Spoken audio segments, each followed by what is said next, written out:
আমরা অতীত ভুলে যেতে চাই। ফ্যাসিবাদী গোষ্ঠী কি করেছে সেটা স্মরণে রাখতে চাই এবং তার এই ঐতিহাসিক ইতিহাসের উপর ভিত্তি করে আমরা ইনশাআল্লাহ উজ্জ্বল আগামী বিনির্মাণ করব। আপনারাই সমাজের দিক নির্দেশক। রাজনীতিবিদরা রাষ্ট্র পরিচালনা করার সময় ড্রাইভিং সিটে থাকে, কিন্তু সেই ড্রাইভিং সিটকে আপনারা পথ নির্দেশ না করলে সমাজ বিচ্যুত হবে।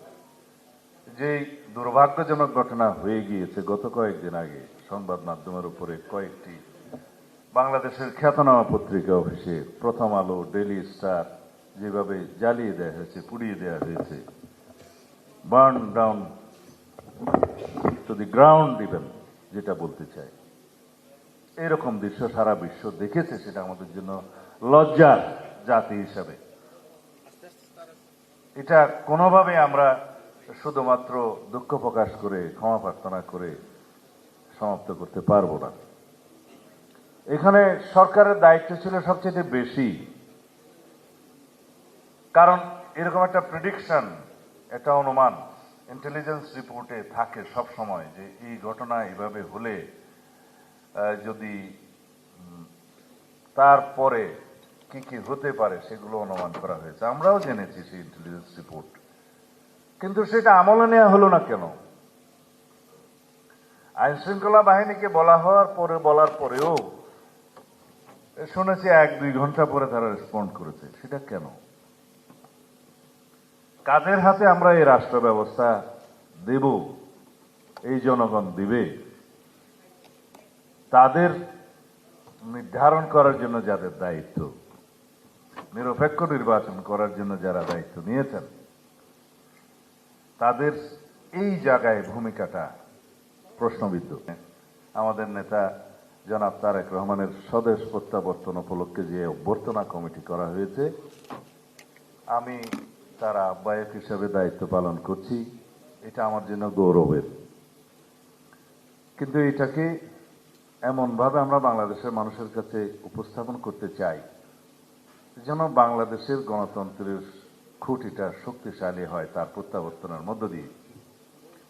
জনগণ যেটা আশা করে আমাদের কাছে, সেই আশাগুলোকে, প্রত্যাশাগুলোকে পরিপূরণের জন্য আমাদের একজন নেতা দরকার। সেই নেতা জনাব তারেক রহমান। তিনি বাধ্য হয়ে দীর্ঘ 17-18 বছর কষ্টকর নির্বাসিত জীবন যাপন করেছেন, আপনারা সবাই জানেন।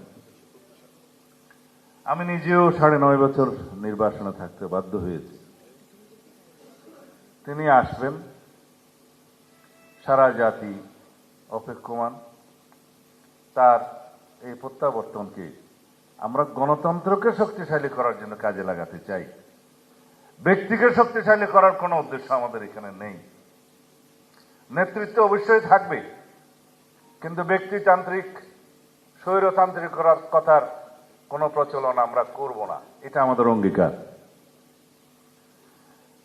দলতান্ত্রিক কোন স্বৈরতান্ত্রিকতা আমরা কখনো বাংলাদেশে উৎসাহিত করব না, এলাও করব না। এটা আমাদের প্রত্যাশা। সেই প্রত্যাশা এবং এই অঙ্গীকার পূরণের জন্য আমরা আপনাদের ভূমিকাকে দয়া করে কামনা করছি, যেন জাতির ভবিষ্যৎকে লক্ষ্য রেখে জাতি বিনির্মাণের জন্য সেটা আপনারা করবেন আশা করি। এখানে আপনারা, আমি মনে করি আপনারা যখন কথা বলবেন সেই লক্ষ্যেই বলবেন। আমরা আমাদের নেতাকে অভ্যর্থনা জানাবো, সারা জাতি অভ্যর্থনা জানাবে, সেটা হচ্ছে আমাদের আপনাদেরকে আহ্বান করার একটা বাহানা। কিন্তু আমাদের মূল উদ্দেশ্য হচ্ছে আপনাদের সাথে আমাদের যে যোগসূত্র, যে মেলবন্ধন, এইটা যেন সবসময় খুব শক্তিশালী থাকে।